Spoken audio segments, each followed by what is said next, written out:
I think an economy benefits from letting people choose what they're best at, where they like, how they like to work, and enabling them and making it easier for them to follow their choice.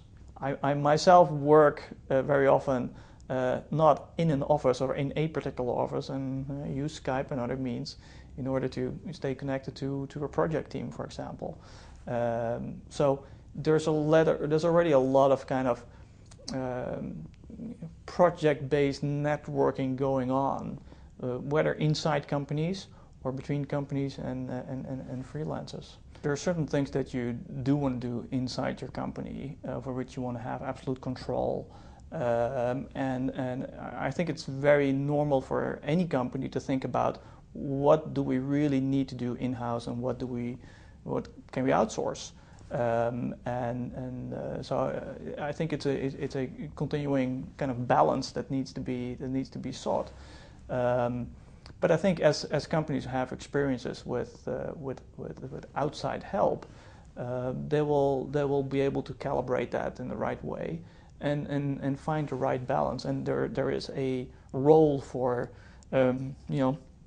teams of people who work together continuously within a company as a core team. I've seen it myself very often. It's very important to have a very strong team that continuously works as a single group with single goals over years.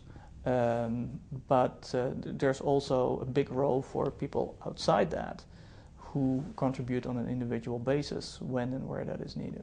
The companies I work with, Skype and eBay, we very often had people in on a freelance basis that worked very often remotely on marketing campaigns, on product design, on technology design issues.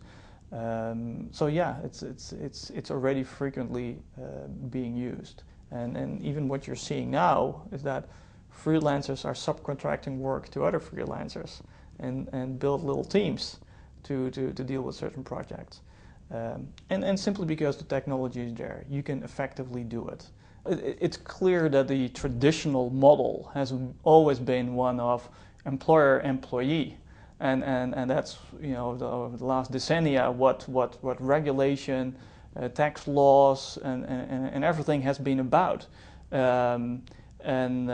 Clearly that is changing. A lot of people opt to work for themselves as a freelancer, and it would be enormously helpful if not just on the side of regulation and taxation, but also on the practical side of how do you get your accounting done, for example. If there are ways to make this easier for people, because let's not forget, if people can make themselves more productive by being a freelancer than by being an employee, it's in everybody's interest. It adds to economic growth, that then will add to your tax base, and it will add to all the good things on the financial side and the economic side. But maybe even more importantly is on the other side of the equation, where if people are given a choice and they can follow the type of career that they want, or that is best suited for them, chances are they'll be a bit happier, or their chances of being happier are greater. If you enable people to do the things that they want to do in a way that they want to do it,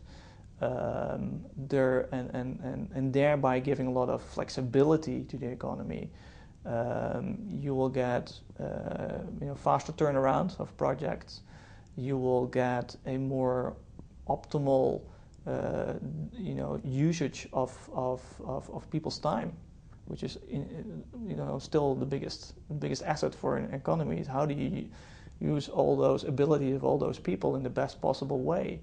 As a business, if you do not consider what resources you can tap into from the outside, you're missing out, because you could very well find people with a particular expertise who can really help you do some things in a much better way than you would do alone. And I think it's fair to say that in most new things that I've done in business, where you say, hey, well, we're a totally new product or new things we're going to do.